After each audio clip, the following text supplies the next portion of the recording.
Coming up on Roland Martin Unfiltered for Tuesday, January 8, 2019, Donald Trump's lies about the so-called crisis on the border gets a primetime airing on broadcast network and cable television tonight. For what? But okay, fine. Whatever. Democrats will also be responding, but all the networks will not be carrying the response of Speaker Nancy Pelosi and Senator Chuck Schumer. We'll talk with an expert from Howard University to tell us exactly what is really happening on the border. A second black man found dead at the home of a major Democratic donor in California. Jazmine Barnes has been following this story since the first death 18 months ago, and she will join us live. Also, the CIAA men's and women's basketball tournaments will move to Baltimore in 2021. We'll talk to the woman who, of course, had a huge role in making that happen, the mayor of Baltimore, Catherine Pugh. Angela Davis delivers a scathing rebuttal to the Birmingham Civil Rights Institute, canceling her award. We've got the whole statement, and we'll read it for you. Today also was a funeral for Jazmine Barnes, a 70-year-old girl killed in a drive-by shooting in Houston. We will show you the video, some of the video from the funeral.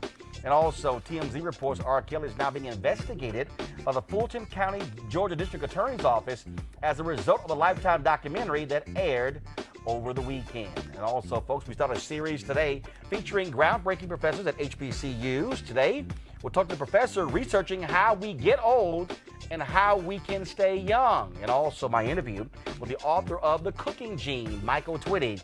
We had a great conversation. We'll show you an excerpt of that on the show, and then we'll stream the entire interview when we are done. All right, folks, it's time to bring the funk on Roland Martin Unfiltered. Let's go. He's got it. Whatever the biz, he's on it. Whatever it is, he's got the scoop, the fact, the find. And when it breaks, he's right on time, and it's rolling. Best believe he's knowing. Putting it down from sports to news to politics. With entertainment just for kicks, he's rolling. It's on go, roll, y'all. It's Roland Martin, yeah. Rolling with Roland now. He's funk, he's fresh, he's real, the best, you know he's Roland Martin now.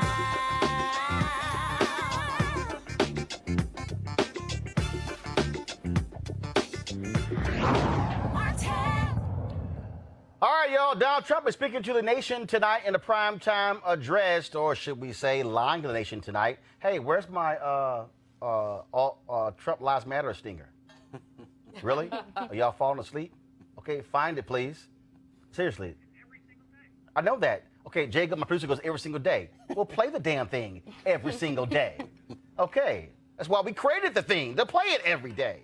All right, all the broadcast networks and all the cable networks caved into Trump's request to speak on his border wall. Now, remember, when President Barack Obama wanted to address the nation on immigration in 2014, the broadcast networks refused his request, maybe because he wouldn't tweet about him and dog him, but they went ahead and went along with Trump. Now, he is trying to salvage his campaign promise to build a wall, which Mexico is not paying for, even though he said Mexico was going to pay for it. He's also declaring there's a humanitarian crisis on the border, which we haven't been able to find. Now, to the extent there is a crisis on the border, Trump calls it himself with his zero-tolerance policy. Here to talk about the true situation on the border is Dr. Nyambi Carter from Howard University, who's currently working on a book about black opinion on immigration in the United States, in addition to studying President Trump's immigration rhetoric and its influence on voters. All right, Doc, let's get right to it. So earlier today, the White House signaled that he may declare this national emergency, which would give him the power to, I don't know what the hell, create this wall.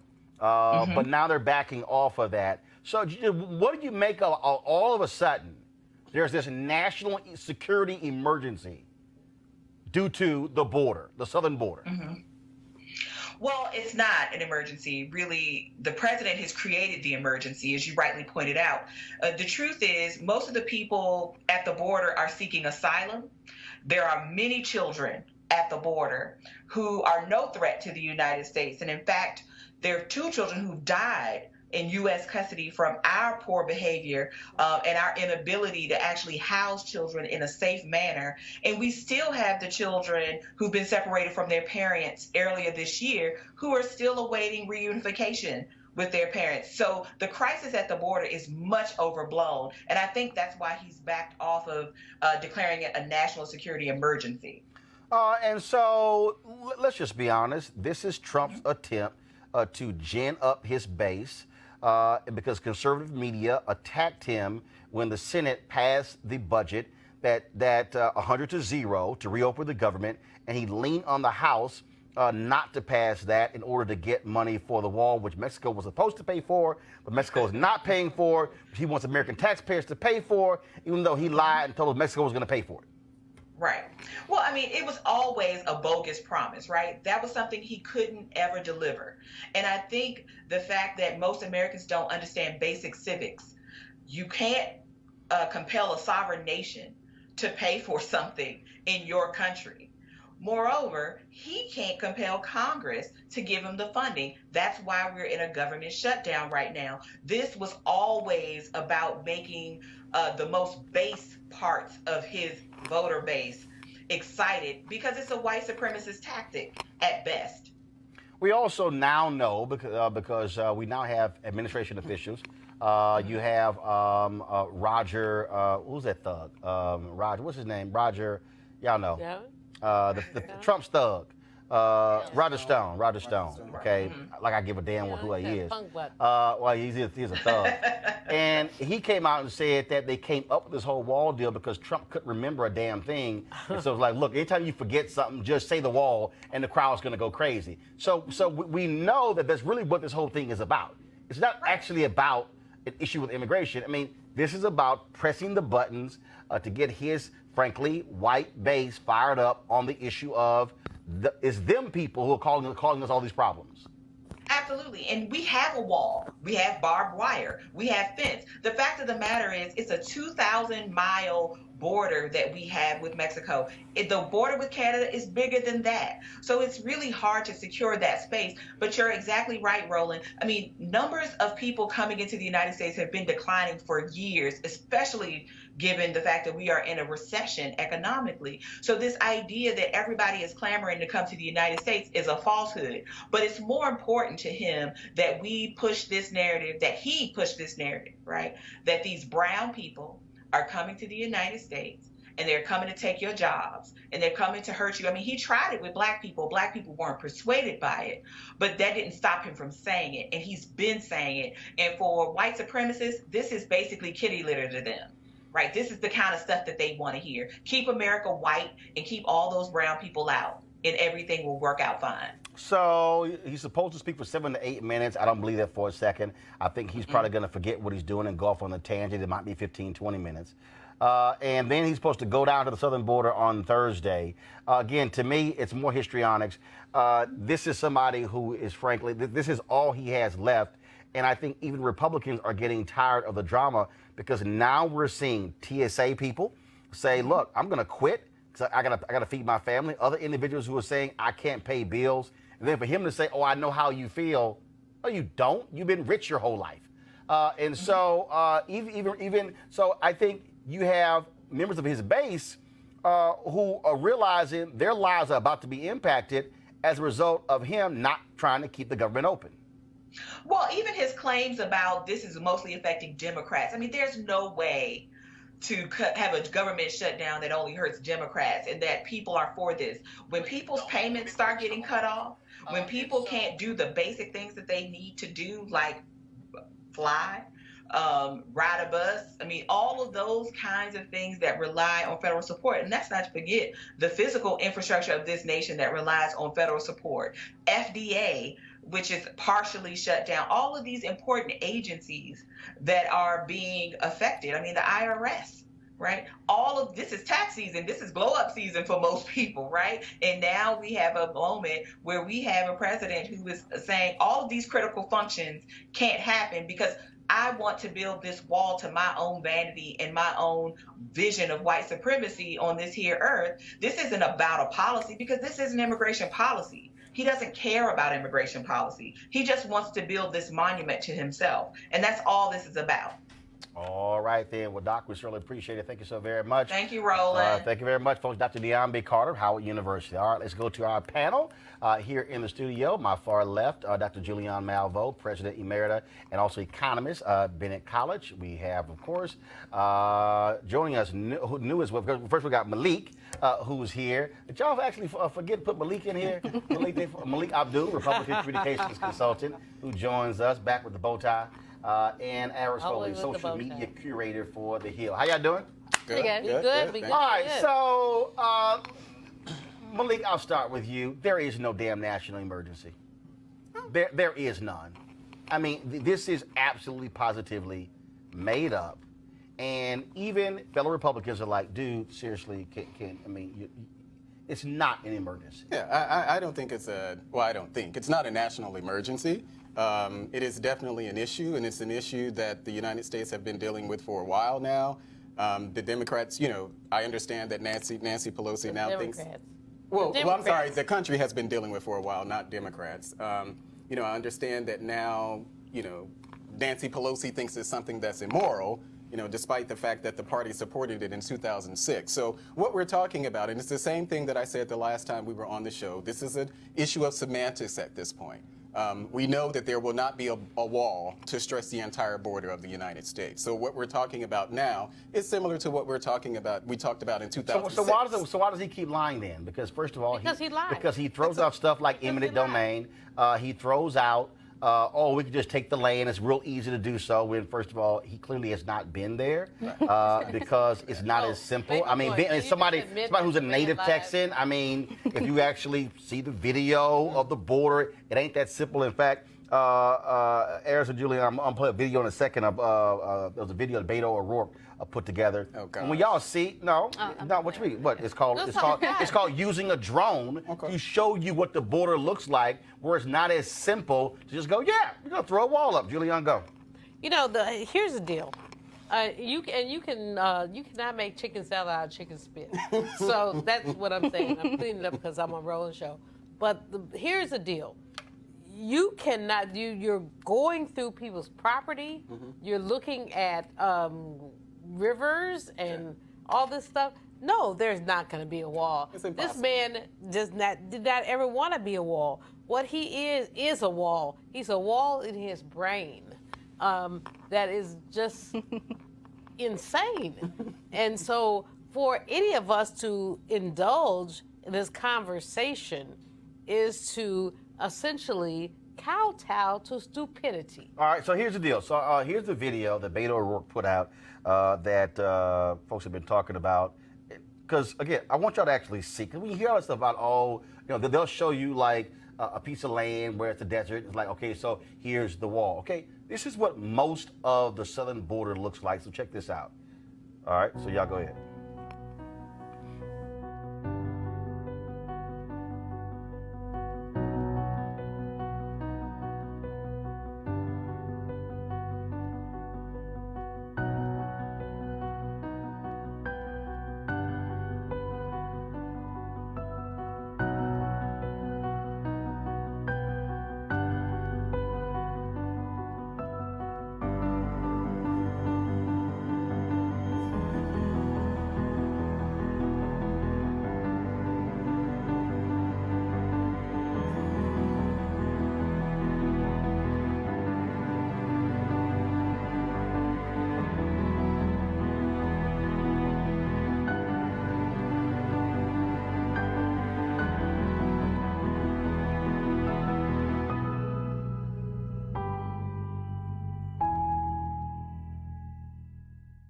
Okay, Aris, you can't put a wall right there. It's a river, okay? It's a river, and it's Mexico on one side and the U.S. on the other. You can't just say, I'm going to throw a wall up right there. Yeah. Well, I mean, I think what you said before, too, a big part of it is just pandering to his base. Even the primetime address tonight, it's probably very unlikely that Democrats, especially a Democratic-controlled House, will actually meet his demand for $5 billion for a border wall. But, I mean, cable news outlets are going to pick it up anyway because Trump is able to bring in ratings. That's what it is. It's and there's a eyeball. reason why Obama, also, I mean, we're entering the 18th day of the shutdown. I think the longest ever shutdown on record was 21 days in 1996.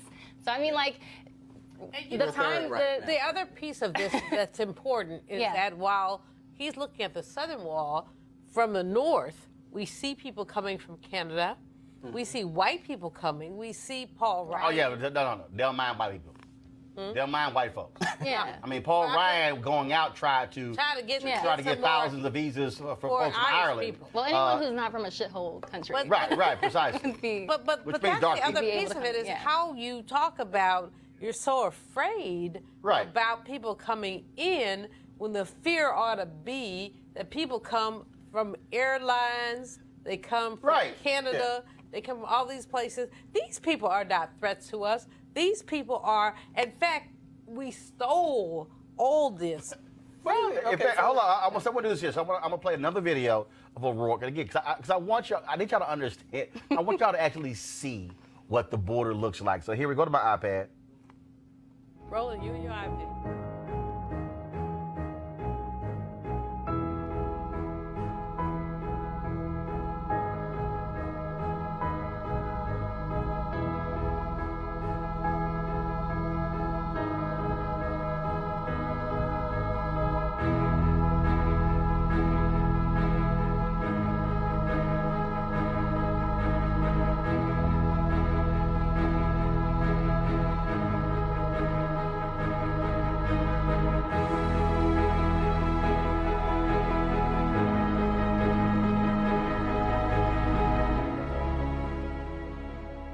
So again, what are we putting up? Well, so we already have a wall. We know that a wall is Actually, there are several walls. right. Yeah, and that's like sections. whatever variation you call it, and I think that, I agree with what we're really talking about, whether you call it a wall, whether you call it slats, whether you call it a fence, barbed wire, whatever it is, it's something that's it's a barrier. So that's really what we're talking about. We're talking about a barrier. The wall has become a symbol of whatever. So the wall has become rhetorical. The wall that we already have. No, rhetorical bullshit. Excuse my language. Rhetorical bullshit. Flourish. Because this man has used the notion of a wall that Mexico was supposed to pay for. That we never believed. Which we never believed. No. We didn't believe it. But Them fools believed it who voted for him. Oh, yes, they did. Well, some did. But here's the point. No. The folks who can't read in West Virginia and some of them other states believed it. At the end of the day, here's the problem. It's rhetorical bullshit that this man has used to essentially clown our nation. But it's something that we already have, though. We already have a wall. We have barriers. We have border security. We have border. Hold on. Which wall? Concrete, steel, or cement? It depends. It depends. we have like the very variation. Or whatever that means. Always had border security. We've always had some sort of barrier. We have had Okay, how about this here? Shore up the Let's figure barrier. y'all here. Who thinks he gonna lie tonight? Who believes? He'll lie every night. Who believes? Every Who time he believes? opens his mouth, he If- lies. raise your hand if you believe the speech that he's gonna give tonight is going to be completely truthful. Hey. Completely truthful. Raise your hand. Hey now. Nobody. So That's what all I- I'm saying. so what Ain't I nobody like, I ain't raising my damn hand. I don't know. Because you know his ass gonna lie. No. Okay. There could be. Yo, some are y'all flourish, okay? some I'm trying to figure out why we sleep in the control room. I done gave you the cue. Trump lying. Can you play the stinger? I mean, I'm like, Roland Barnes. You set it up for him. Roland Barnes. right? I mean, I done teed it up. They sit there like, should we play it? Can we play your music again? Somebody control refining. Vote the hell up. Okay, it's all right, folks. Let's go to our second story. For the second time in 18 months, a black man was found dead at the West Hollywood, California home of a wealthy Democratic donor, Ed Buck. Now, 26-year-old Jamel Moore was found dead at Buck's apartment from an apparent overdose in July of 2017. Well, yesterday, a black man in his 50s was found dead in the same apartment. Now, all of a sudden, the LA DA's office, they are supposedly investigating. And activist Jazmine Barnes was trying to warn folks last time it happened, and the investigation pretty much was a joke. She joins us right now. And so, Jazmine, glad to have you back. I hate to have you back on this story because, again, we talked about it on the show discussing this issue and what happened with Jamel Moore. And you had many folks in the white gay community, in Democratic donor circles, who would said nothing, did nothing. You were just yelling from the top of the mountains, look, this man is a predator. Now a second black man is dead. And you know what? They're still saying nothing. So as far as the people who have taken his money and the Democratic leadership of the state of California, they're still saying nothing. We told them back then, Roland, that when, it was a matter of when, right? Because we knew that he hadn't stopped and he was still doing all the things he was doing before, that when someone else died in his apartment, that person's blood was going to be on the hands of District Attorney Jackie Lacey and the Sheriff's Department. And, you know, it's such a tragedy. And, you know, he was not detained or arrested. So last night when folks showed up in front of his house in West Hollywood, his apartment, he was at home. Wow. So he very well could have a third, fourth, and fifth at this point because the man has not been detained or arrested or prosecuted for anything. So he literally, somebody else died and, oh, what, he's back in the place? First of all, did they properly remove stuff this time? I have no idea. I've seen one photo. It's just such a sad photo of this person's body being taken down the stairs from the apartment. And it just so much reminded me of Jamel Moore, who, by the way, it would have been 28 years old next Monday. And it you know, that investigation was never completed, you know, so it's like, I'm at the point where, you know, I just want to scream so loud. We have got to do something. Everybody is responsible here. How many more black people have to die in this man's house? He has a very highly paid, articulate attorney out here advocating for him. Let's see, the story this time is Ed Buck was in the bathroom and his longtime friend of over 25 years, he didn't know what his friend was doing. He didn't know that his friend had overdosed. Which was very similar to the Jamel Moore story. I think with the Jamel Moore story, he said that Jamel was in the bathroom and he had no idea what Jamel was doing in the bathroom. So, you know, people ask me, well, what is it? Well, what is it, Jazmine? I don't know. Is it white privilege? Is it he gave enough money to the right people for them to look the other way? You know, I'm, you know, sitting here trying to infiltrate the California Democratic Party, you know, or run for office because I'm tired of belonging to this party because of things like this. You have something like this happen. He's clearly one of your top donors. He gives money to almost all of them. Right. And they have nothing to say. We swore in a governor on Monday who took money from him. Well, we, first of all, have been covering, like I said, the Jamel Moore case. We'll be covering this one as well.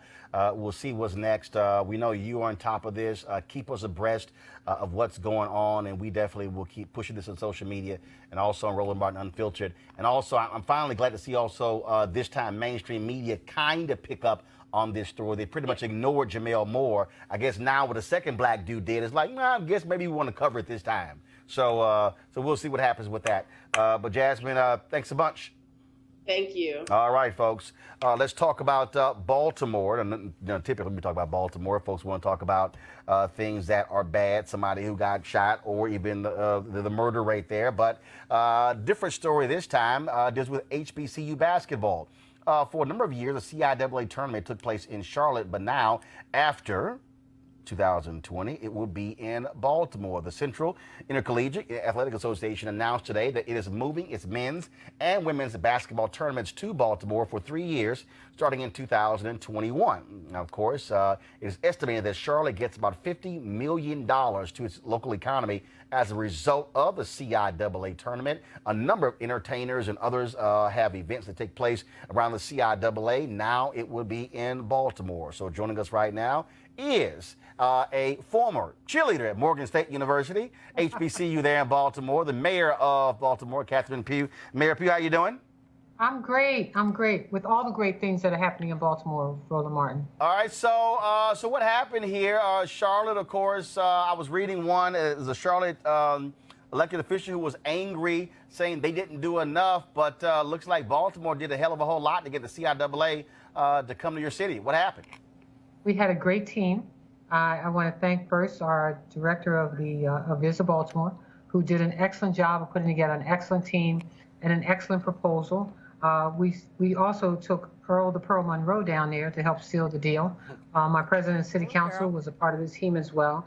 But when we first learned about this opportunity, we jumped right on it. We put together a first-class team of individuals to focus on what we needed to do to attract them to Baltimore. So I think we did what we were supposed to do, and we realized too that this will have a $50 million impact on the city, as well as driving over 140,000 fans to the tournament. So the CIAA is a great tournament, and it has a lot of great parts to it. You talk about the educational opportunities, the leadership programs. As you pointed out, the concerts that will take place, the step shows. Baltimore is so ready. We rolled out the red carpet to get them here, and we're looking forward to 2021. And what's interesting is that, again, Henry, go to my iPad. I'm on the Charlotte Observer website, and that this tournament was Charlotte's most lucrative annual event, according to the Charlotte Regional Visitors Authority. And that says a heck of a whole lot in terms of how this is important. Also, I read one story that Baltimore also made sure that at least $2 million annually would go towards scholarships for students. Is that correct? Absolutely. Yeah, but this is about our business community and our philanthropic community coming together to work with this particular tournament. And, you know, a lot of things happen around tournaments. And so we've already laid it out with the hotels and so forth, and so that we don't have folks piggybacking and trying to make extra money. We want to make sure that the money goes towards the city as well as towards the CIAA tournament for the scholarships and so forth that they want to make available to our students at the CIAA schools. Where will the tournaments be played at? Oh, well, you know, we have a convention center, we have an arena. It will be right here in Baltimore at our arena. One of the issues that we saw, we reported on, is that a lot of folks who went to the CIAA tournament felt that hotels in Charlotte were price gouging, restaurants were price gouging as well. Happened in Baltimore. Not happen in Baltimore. Huh? Will not happen in Baltimore. We've guaranteed them rates that will be, we think, fair to all those who will be coming. So those rates will be stabilized over the next 3 years, and so we look forward to low rates, great people, and everybody flooding to the city of Baltimore. And obviously, by having several HBCUs in Baltimore, then of course you add in Howard University plus the other HBCUs in Virginia. And Bowie, right here in Maryland, is also a part of the CIAA. Right, absolutely. So you have a drawing power there as well that could come to Baltimore for this tournament. Yep, so we're very, very comfortable that we're going to attract a whole lot of folks here. You know, you've got Pennsylvania schools, you got DC schools, you got Virginia schools, you got North Carolina schools, and so you got schools all across the country. Today, we were visited by the Richmond, Virginia schools, and so, I mean, we're excited. This is going to be a great time in Baltimore, and certainly a great time for the CIAA. Now, while I have you here, I got to ask you this. I was on social media, and you decided to go to the Crescent City, New Orleans, to find your next police superintendent. And so I saw that story as well. So tell me about Michael Harrison.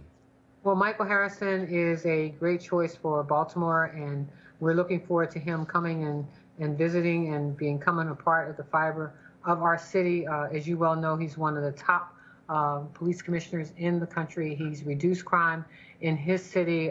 It's the lowest in 47 years. They are gone through a consent decree, so he's very familiar with the work that needs to be done here. He's brought about the cultural change that needs to take place in his police department, and we know that he'll come here looking to create that same type of synergy in our department, as well as expanding community engagement, which is something that we've already embarked on, and also using some of the latest technologies to help us fight crime in Baltimore. And by the way, crime is down in Baltimore, trending downward in every single category. Last year, we ended up with 296 murders, which was down over 10% in Baltimore City. We had to pick up 13 from other years because that's the way that they calculate crime, which brought it up to 309. But we're down from 343 last year. And so we're looking forward to continuing to trend downward, down in every single category, robberies, burglaries, and so forth. But Michael Harrison, we think, will be right for Baltimore. And obviously, with him serving 10 years in internal affairs in New Orleans is important when it comes to investigating police officers to restore trust there in the city between its citizens and its police department. Yep, he did that in New Orleans, and we know he'll do it here in Baltimore. All right. Mayor Catherine Pugh, we certainly appreciate it. Thank you so very much. Thank you so much, Roland. All right. Let's go to our panel. You clapping over here, Julian? I am. Why is that? A couple things. First of all, I am a total girl fan of Mayor Pugh. Secondly, CIA, you know, when I was in Bennett, at Bennett, and it was in Charlotte, it just brought all kind of money. And that's the kind of money that Baltimore needs. She is just such a rock star. Yeah. I mean, I don't mean to gush much. You don't mean to, but you do. But I do. But you are. Hey. Yeah, But right. I'm just excited for Baltimore. I think that, you know, with Morgan and Bowie and the whole DMV stuff, it's bringing it. Well, I in a think different that, way. and that's why I made the point about, like I say, I was a black state official in Charlotte right now who is not happy. I imagine. But you know what? When I say he's not happy, he's not happy. He believes that the Convention Bureau did not do a good enough job, did not put enough money up. I think that Charlotte they tried to go up to 1.7 million for the scholarships. Baltimore topped him by 300,000. But the other deal is this also shows the power of black dollars. Yeah, definitely. And you cannot make chicken salad out of chicken spit. Go ahead. Well, no, to carry off with all these points. No, it's just really good to see such a positive news story come out because Baltimore is one of those cities where it's majority black, and it's also been, a lot of Baltimore neighborhoods have been threatened by gentrification, just like a lot of major black towns. Yeah, DC. And this is like one of those great stories to see because it's probably going to bring in a lot more jobs for black people. That's one. But it's also like you see a lot of these towns where it's like, you know, in some ways economically depressed, and they kind of makes it right for gentrification. So it's kind of great to see like the reversal. It's like a really good example for other towns And this going forward, woman I is think. just amazing. She has been amazing. But the thing, though, Malik, that's important to me is that, again, respect of black dollars. Yeah. You look at Essence Music, you look at Essence Festival, the largest annual event economically for the state of Louisiana. Yeah. Okay, bigger than the Sugar Bowl. Yeah. Okay. Then you talk about this event. Now, so to have cities competing for these events, so what they're saying is, oh, wait a minute, black folks are showing up, they're spending money. Oh, we're going to recruit, try to go after, and so Baltimore actually beat out Norfolk, Virginia, who also they were trying to get that. And I'm gonna do this here. So I'm on the Charlotte website. So let me see if I can stop this here. To pick it up. So actually, I want you to speak to that, and I'm going to play a video on the Charlotte Observer's website of the CIAA commissioner talking about this move. Go ahead. Well, you know, I think it's a great thing. You know, the idea that we're talking about infusing some economic activity to a place like Baltimore, you know, a place that has gone through, you know, a lot of, you know, in the area, a lot of blighted communities there within the, you know, Baltimore proper. I think it's a great thing. You know, it's closer for me personally because now it's all about you. More than likely, I'm actually going to go now. Oh, it's all about you, huh? But you know, hey, It's always all about that. I got you. I but no, understand. I honestly will say, you know, I get excited when I think about those sort of possibilities of just, you know, the number of black people that are there, the impact that it can have on the the the opportunities that are there. scholarships are really The scholarships $2 million bucks. are And there. also, but also, again, this was the issue that we covered. A lot of those restaurants were adding on mandatory tips, things along those lines. Some so places that's what she's 18, saying 20, that they're not gonna 25%. do. So for Baltimore to say, no, we're going to guarantee room rates is also critically important. This is from the Charlotte Observer's website. This is the CIAA commissioner talking about this move. Being in the city of Charlotte has been a tremendous opportunity for us to grow this tournament, but also build the relationships that we have in Charlotte. We're so excited about the opportunities from now until 2020 with the opportunity to continue to talk beyond that. But right now we're just focused on this year and the next year and just really working to make sure that we provide the best experience for our student athletes, our fan, our alumni, and our sponsors. Okay, but y'all ain't gonna be there for 2020, and so, but I want everybody who's watching to understand when you talk about black dollars, when we talk about black family reunions, conventions, events along those lines, cities should be trying to compete for our dollars and not taking those dollars for granted, which also says to organizers of various events that we don't have to stay in one place, and that if you disrespect black folks, if you don't fully respect our events, yes, then other places will covet those particular events, and that's critically important. Final comment. Hold on, Hold on. Final comment. Hold on. Yeah, Final comment. Malik, then Julian. Yeah, I just want to make sure that, when we're talking about this is that blacks actually have an opportunity here. So, even though they're coming to Baltimore, they need to make sure that blacks have opportunities. Black vendors, like black restaurants. I got you. Yeah, so you're talking about black power. $1.3 trillion. That's what that is. $1.3 trillion is what we have. We need to use that $1.3 trillion to move it to basically respect those who respect us and disrespect those who do not respect us. When a black girl is grabbed across a McDonald's counter, that says something to us. But she got her, though. She got him back, though. Yeah, she whooped his ass. But I got you. Hold on. I got to talk about this next story. I got to talk about this next story, folks. Two major court decisions out this week. Today, the Supreme Court denied a request from Republicans in Virginia to block a federal court from designing and approving new districts from the state legislature. Gerrymandering, folks. A panel of federal judges has ordered that a new map be drawn because lawmakers had gerrymandered 11 state House districts by packing them with black voters. The new districts are set to be revealed at a lower court hearing later this week in Richmond, Virginia. And this could be very important because Republicans control the state House in Virginia. And also, today, Governor Ralph Northam announced a series of proposals that would implement no excuse absentee voting and repeal the requirement to show a photo ID to vote. These measures are more likely to pass if Democrats control both houses. Now, the other decision from the U.S. Court of Appeals for the 3rd District is on a case that goes back to 1982.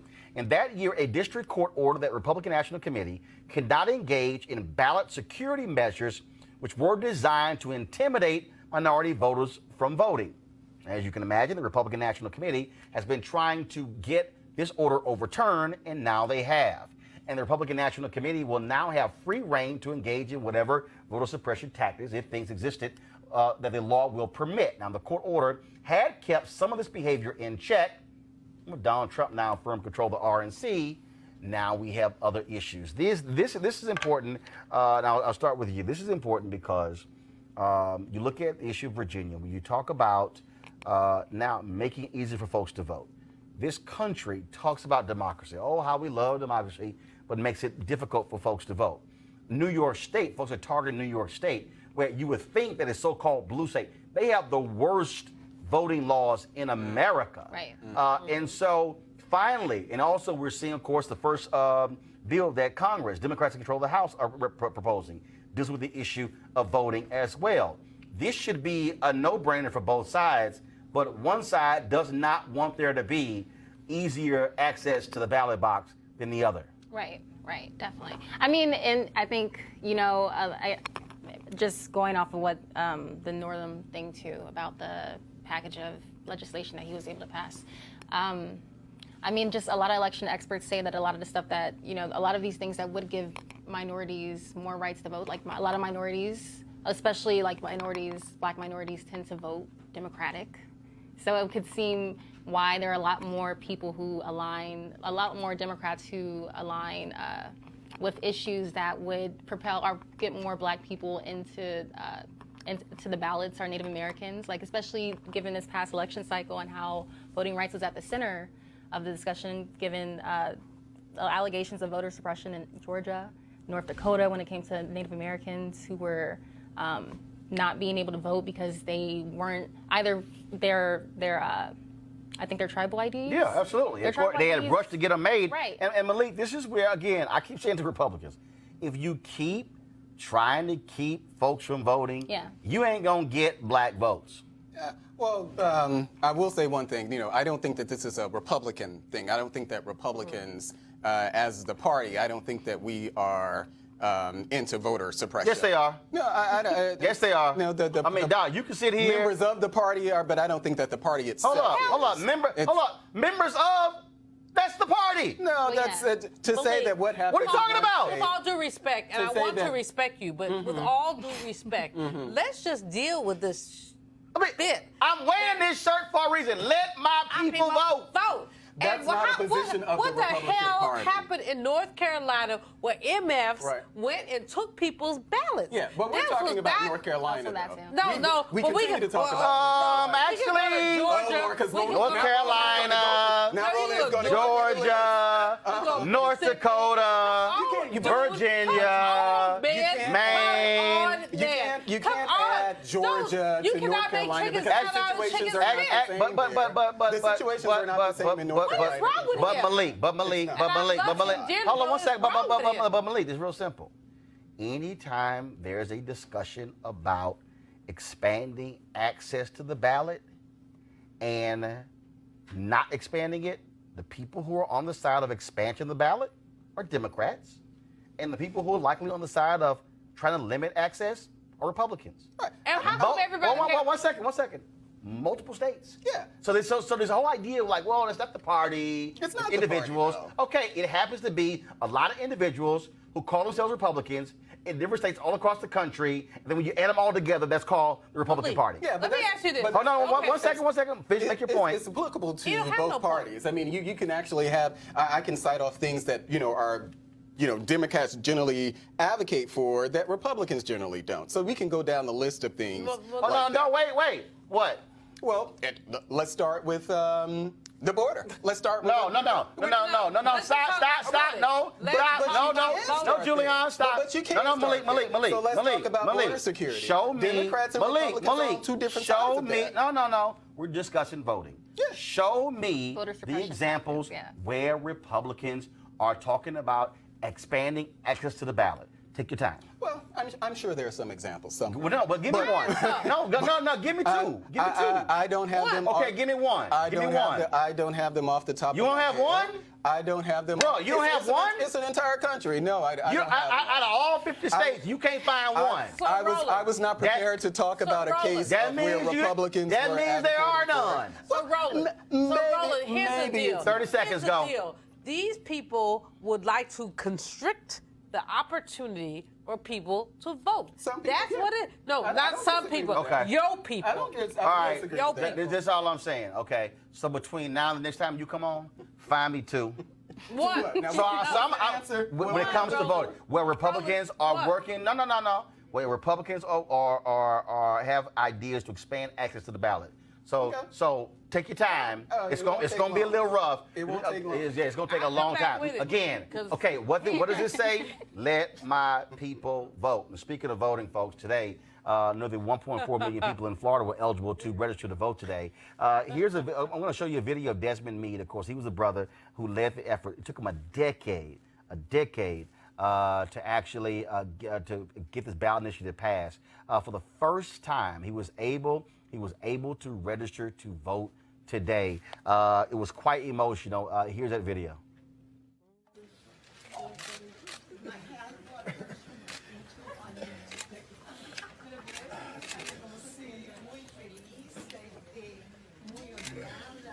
You'll wear your glasses. Help him out. These glasses, excellent. Okay. More.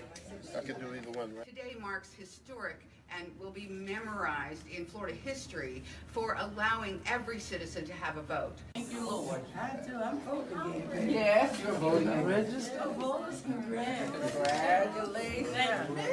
Congratulations. Congratulations. Thank you all.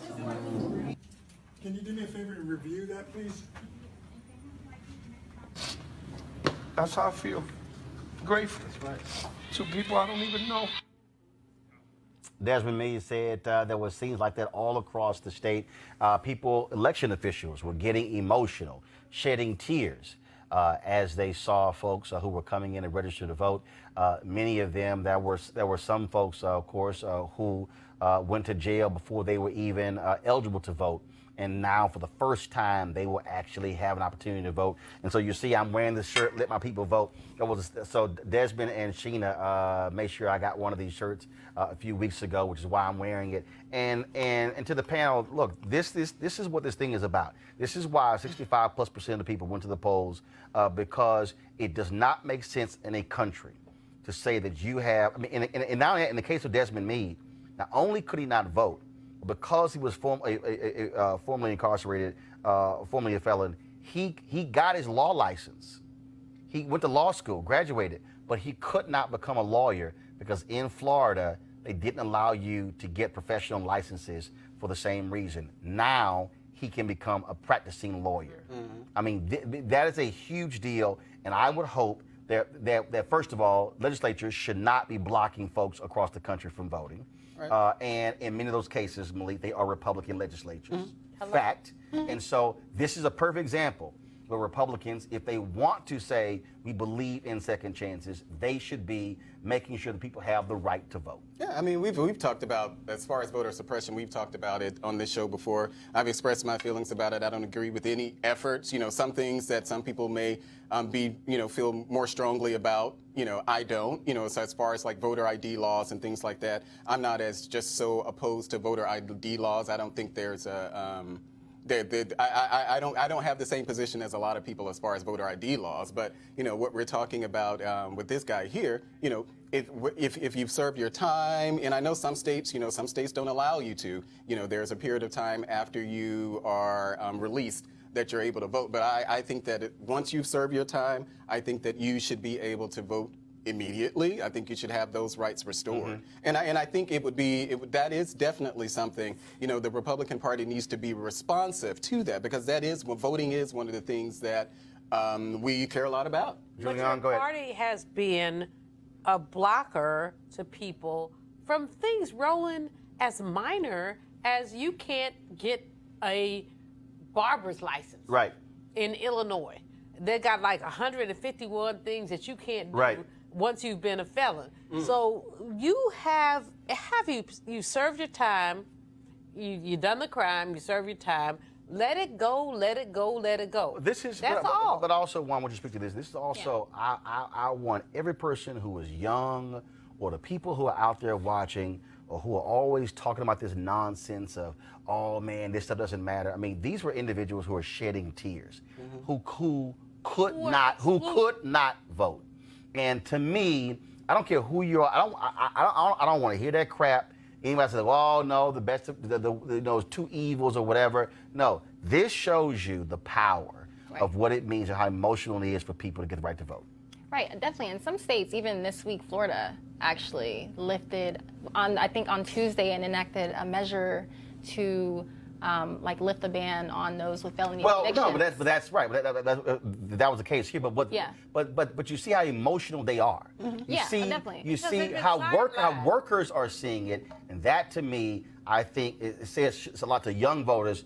Don't just sit the hell at home with your power, and you have the right to vote, but then you're not using it. Yeah, I think there's a lot of effort to.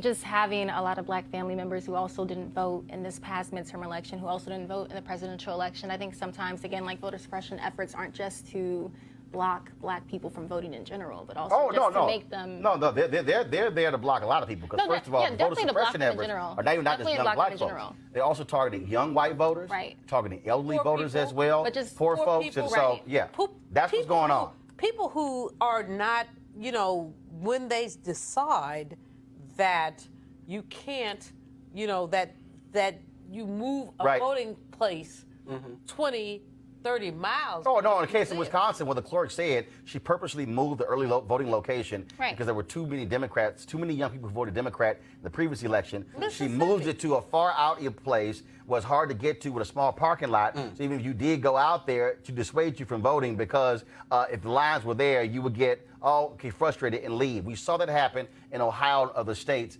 And so those are the kind of of legal tactics that are used to me that are not proper. I got to go to a break right now. We come back, we're going to talk about Jazmine Barnes, 7-year-old shot to death in Houston, laid to rest today, and we'll discuss that when we come back. Roland Martin Unfiltered. You want to check out Roland Martin Unfiltered? YouTube.com/Roland S. Martin. And subscribe to our YouTube channel. There's only one daily digital show out here that keeps it black and keep it real. It's Roland Martin Unfiltered. See that name right there? Roland Martin Unfiltered. Like, share, and subscribe to our YouTube channel. That's YouTube.com/Roland S. Martin. And don't forget to turn on your notifications so when we go live, you'll know it. Folks, 7-year-old Jazmine Barnes was laid to rest today in Houston. She was a 70-year-old girl shot in her mom's car as the family was out for a morning coffee run. Now, 2 men are in custody in relation to the shooting. The family opted for an open casket viewing before the funeral, and nearly 1,000 people attended the ceremony. Speakers included Congresswoman Sheila Jackson Lee, Harris County Sheriff Henry Gonzalez, and Houston Mayor Sylvester Turner. Jazmine's casket had on its side the words Jazmine Jazzy Faye Barnes, which was her nickname. She was a girl who loved playing, singing louder than the radio, and also giving out hugs. And so, again, 7-year-old laid to rest. There's a photo right there of her casket coming out of the church, and our prayers certainly go out to the family of Jazmine Barnes. Folks, TMZ is reporting that the Fulton County District Attorney's Office in Georgia has now opened an investigation into the abuse claimed by women featured in the Surviving R. Kelly documentary series that aired on Lifetime. At least 2 women have told TMZ that they have been contacted by investigators from the DA's office. And of course, remember, we had the Fulton County DA on the show last week, and so we'll certainly keep you abreast of what happens in that particular case. Also, let's talk about what happened in Charlottesville. One of those white supremacist thugs who beat up African Americans there is headed to prison. That's right. He has been convicted, and this is critically important. Now, remember, Donald Trump talked about good people there. Well, one of those folks, one of these thugs who beat up DeAndre Harris, was sentenced to 20 years in prison. There's a catch. Most of the sentence was suspended. He only has to serve about 3 years and 10 months. Now, if he misbehaves in prison, he'll go the full 20. Daniel Borton of Ohio told the judge before the sentencing that he was sorry and he apologized to Harris. Maybe he should have thought of that while he was beating the hell out of Harris, as you saw in that video right there. Talk about, man, a ridiculous case. But hey, good people on both sides. So one of those folks is also headed to prison. Now let's talk about Birmingham and the Birmingham Civil Rights Institute.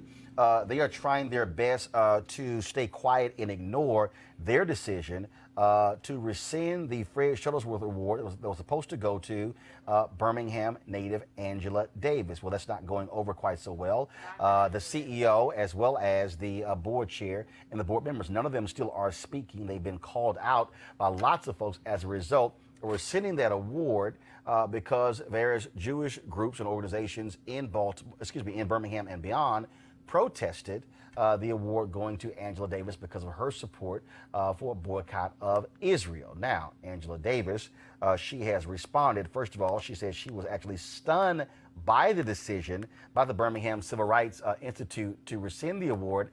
She also released this statement. On Saturday, January 5th, I was stunned to learn that the Birmingham Civil Rights Institute Board of Directors had reversed their previous decision to award me the Fred Shuttlesworth Human Rights Award. Although the BCRI refused my request to reveal the substantive reasons for this action, I later learned that my long-term support of justice for Palestine was at issue. This seemed particularly unfortunate given that my own freedom was secured and indeed my life was saved by a vast international movement. And I have devoted much of my own activism to international solidarity and specifically to linking struggles in other parts of the world to U.S. grassroots campaigns against police violence, the prison industrial complex, and racism more broadly. The rescinding of this invitation and the cancellation of the event where I was scheduled to speak was thus not primarily an attack against me, but rather against the very spirit of the indivisibility of justice. I support Palestinian political prisoners, just as I support current political prisoners in the Basque County, in Cataluna, in India, and in other parts of the world. I have indeed expressed opposition to policies and practices of the State of Israel, as I expressed similar opposition to U.S. support for the Israeli occupation of Palestine and to other discriminatory U.S. policies. Through my experiences at Elizabeth Irwin High School in New York City and at Brandeis University in the late 50s and early 60s, and my subsequent time in graduate school in Frankfurt, Germany, I learned to be as passionate about opposition to anti-Semitism as to racism. It was during this period that I was also introduced to the Palestinian cause. I am proud to have worked closely with Jewish organizations and individuals on issues of concern to all of our communities throughout my life. In many ways, this work has been integral to my growing consciousness regarding the importance of protesting the Israeli occupation of Palestine. The trip to Birmingham, where I was born and raised, to receive the Fred Shuttlesworth Award was certain to be the highlight of my year, especially since I knew Reverend Fred Shuttlesworth personally and attended school with his daughter Patricia, and because my mother, Sally B. Davis, worked tirelessly for the BCRI during its early years. Moreover, my most inspirational Sunday school teacher, Odessa Woolfolk, was a driving force for the Institute's creation.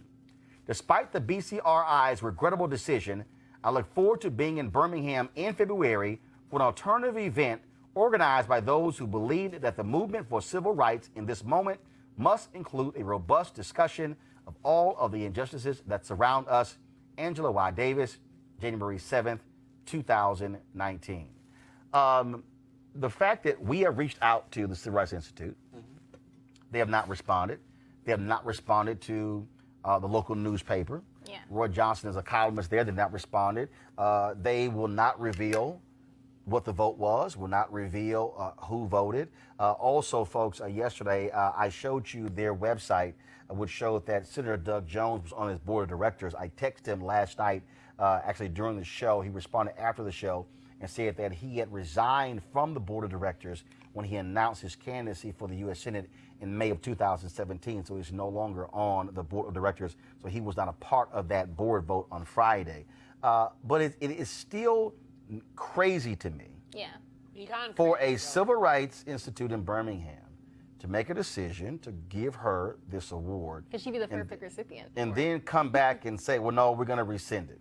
Right. No, I mean, and the reason that they're rescinding the award, I mean, she's long been an advocate, obviously, for civil rights, not just in the U.S., but also for other communities that she's deemed oppressed across the entire world. She even, in 2015, I think she wrote a book. It was a compilation of essays and speeches, and it was about like the struggles between, the connections of struggles between state violence and just oppression around the world. Well, so all of this was known before. So that's what's crazy to me. She's long been an advocate, Exactly. yes, for And, this. you know, so it's really just a Davis backlash, and it's kind No, of hold on, finish it. It's just, I mean, for lack of a better word, it's kind of corny. Like, I can't think of another way to describe it. Go ahead. It's kind of corny. You know, I, a native San Franciscan, was there when Angela stood with all of her work. She's a lodestar for me. I know her personally, but also I begged Cecil Williams in 1969. Right. I begged him to go to visit her in jail, and he didn't let me go.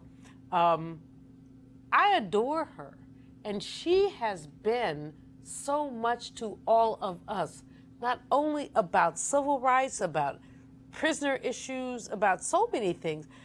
To do this is a slap in all of our faces as black women, and we black women have been slapped too often in this last year. Malik? This is a slap in the face. Oh. She deserves this award. Fred Shuttlesworth was a icon. Right. It is so amazing that they would do this. Let me stop because Malik? Yeah, so this is, and we've talked about it here. We talked about it with the Mark Lamont Hill comments. We talked about it with Kevin Hart. You know, this is the climate that we're in. So what we're talking about here is that some people were offended by things that she said. But so And what? we say some people. First of all, the mayor of Birmingham made it perfectly clear that there were Jewish organizations and individuals, clearly who are funders of the museum. Mm-hmm. The problem is the museum refuses to say specifically what The her. Jewish people What, get no, to stomp one they second. foot. The museum specifically refuses to say what she specifically said. Right. In her own letter, she said she inquired they wouldn't tell her. Mm-hmm. Okay, how do you not tell the very person who you Right. did. you are rescinding. That makes Right. no sense to me. Malik, please finish. Yeah, so I don't know, what the rationale was, but this is one of those instances But where do Jewish No, wait. Please finish. but people were offended because we're the climate that we're in now. Who gets to say that? Who gets to But- claim being offended? Right, by and that's something? and that's what is anger. Look, I talked to a lot of black people in But Birmingham. here's the deal. And hold on, 1 second, Julian. There are black people in Birmingham who are angry, who are upset. The mayor is. That no, not just the mayor. I'm talking about there are black people who she is from there. Dr. Davis. Who has known her. Black people who have supported the museum. Black people who have given to the museum. And then, so not only do you rescind the award, you cancel the event, don't and bother to then respond. you are hiding your face Yeah. because you won't even come out and own up to it. And that to me is more offensive. Final comment. To Go. to be in favor of Palestinian human rights is not to be anti-Semitic. That's all I have to say. But also have the guts to tell her Right. why you were sending the You owe award. her that. All right, folks. Time for HBCU Giving Day. Roll it. Which one we got?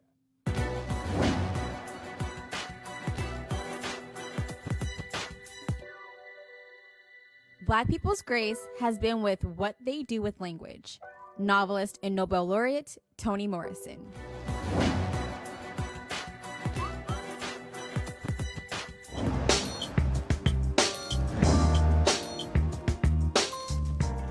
All right, y'all. Giving Day. Coahoma Community College in Clarksville, Mississippi, established in 1924, becoming the first agricultural high school in Mississippi for African Americans. Under the existing separate but equal doctrine, the junior college curriculum was added in 1949, and the name of the institution was changed to Coahoma Junior College and Agricultural High School. If you want to support, please support coahomacc.edu, coahomacc.edu. All right, folks, when we think of HBCUs, we often think about homecoming of sports, school spirit, things along those lines, but focus should also be on academics. Well, folks at AT&T and their Dreaming Black initiative wanted to focus on HBCUs, and so we decided to visit 4 HBCUs and talk to professors there who are doing some great work. Take a look. Here's Bowie State.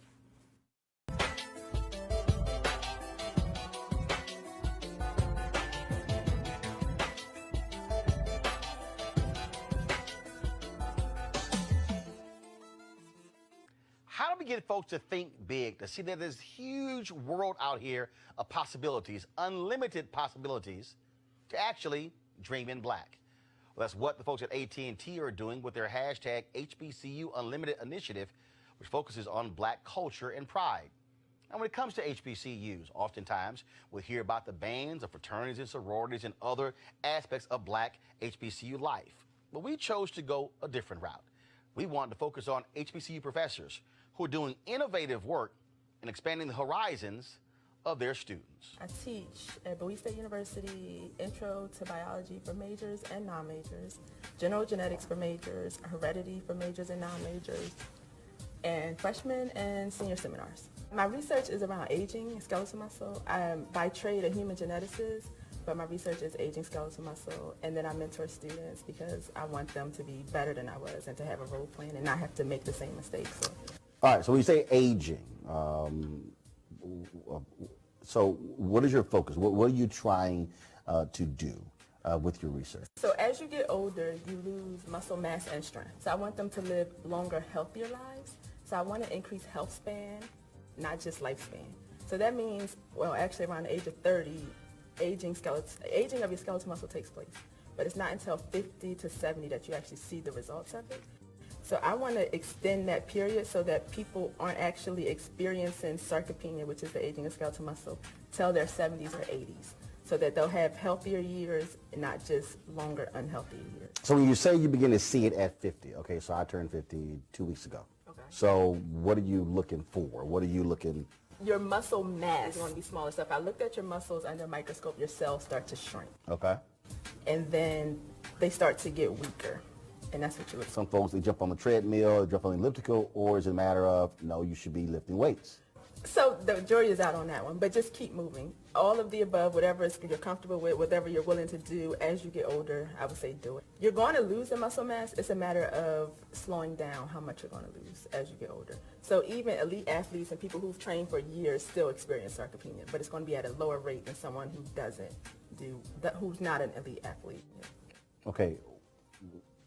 Where did you decide to say, this is what I want to do? Like what? I mean, so like you were sitting around as a child going, you know what? That's an old person. And look how, you know, they can barely lift things up. You know what? I'm going to try to figure out how to ensure they have more muscle at 68. It just happened. So as a child, I wanted to be a pediatrician. Okay. But once I got into school and I realized medicine or science, I went the science route. I love research. And I was applying to grad school because I wanted to grow organs to be able to transplant them into people who needed them. But once I got to Johns Hopkins and I rotated in labs, so I've seen some of the stem cell labs and I wasn't so fond of them. And then I met a skeletal muscle biologist and I liked him as a person and then I liked the research. So at the time we started with Duchenne's muscular dystrophy. And it was cool, and then he got offered some money to look at skeletal muscle aging. So I looked at skeletal muscle aging because my project wasn't working. And that's when I fell in love with aging. And so when you so for you, I mean, being a black woman, I mean, you're looking at the possibilities. You're dreaming about those possibilities, and so that has to be exciting to sit there and go, ooh, that worked.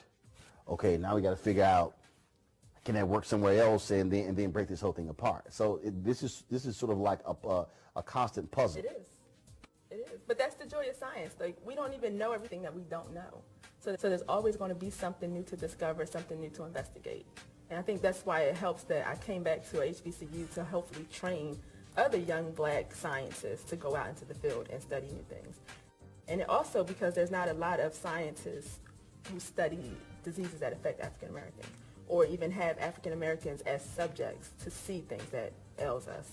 So if we can motivate the younger generation, maybe we'll see changes in that. Is it important for you to get your students to, again, to think beyond even what they know and to understand, is to dream bigger and say, look, this is possible for you to do this, for you to be a scientist, for you to discover new things, for you to discover new treatments, and not just somehow think that it's reserved for somebody who doesn't look like you. That's exactly why I'm here. So I came back to HBCU so I would be an example for them. I was a first-generation college student. I didn't know how to navigate. I didn't know what I didn't know.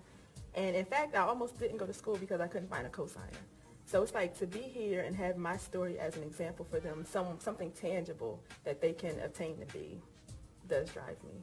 Today's generation aren't necessarily as inquisitive as we were. So they have to even know where to look for it or know that it exists. And I think it starts by professionals and other people going back into those communities, showing that people that there are more than you can do than sports and medicine. So I think it starts with us. For more information, go to www.att.com/dream-in-black. All right, folks, tomorrow, AT&T's Dream in Black focus is going to be on Morgan State University. Their professor, he says the next Facebook or Twitter founder is going to come from their lab there at Morgan State, so you don't want to miss that, folks. And so, so here's the deal. Our show, we are up, but here's what's going to happen. We're going to stop this live stream, and then I'm going to then stream my interview with Michael Twitty. He's the author of this book, The Cooking Gene, A Journey Through African-American Culinary History in the Old South. Trust me, folks, it is a conversation you do not want to miss. He's the winner of the James Beard Award for Writing and Book of the Year. And it's an amazing conversation. And if you want to know the history of black folks and cooking, this is the conversation. He actually takes it all the way back to the motherland, and many of the things that he talks about, he actually went through it. Even you hear him talking about what it was like to pick cotton for 16 hours in a day. And so a fascinating conversation about black folks and cooking. And as he says, there is no American culinary skill set without black folks. And so we're going to have that conversation up next right here on Roland Martin Unfiltered. And want to thank my panel as well. Thank you so very much. First timer, see, I didn't haze you too bad. Okay. I didn't haze you too bad. Okay, good. I'll take it. We could have. but I didn't air it, so we appreciate it. Thanks a bunch. And folks, we want you to also support Roland Martin Unfiltered by going to RolandMartinUnfiltered.com. This is critically important because here's the piece. How many other shows out there are you actually going to see a 5-minute story on an HBC professor? Take your time. You'd probably be able to answer that question when Malik can give me the number of times Republicans would expand the access to the ballot. And so also, a 45-minute interview up next with Chef Michael Twitty. This is why we do this, to give our, of course, to speak to our issues and our stories. And so we want you to support this by, of course, by supporting us, joining our Bring the Funk fan club. And so we want you to do that. Again, go to RolandMartinUnfiltered.com. You can contribute by going via Cash App, by being PayPal, or even using Square as well. And so we want you to do so. Every dollar goes to this show.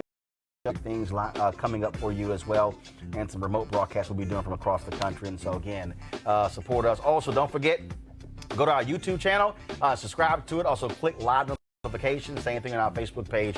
You got Periscope as well. So we want you to support us in all the ways possible. All right, folks. I'll see you tomorrow. We'll be talking about, of course, the lies being told in about 2 hours by Orange One. And so, Control Room, be sure to have their Trump Lives Matter thing ready.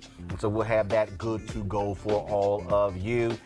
And this week also, I'll be talking with the creator of the D-Herbs cleanse. I started yesterday. Lord Jesus, y'all. All just raw vegetables and fruit. Yo, it's killing the brother.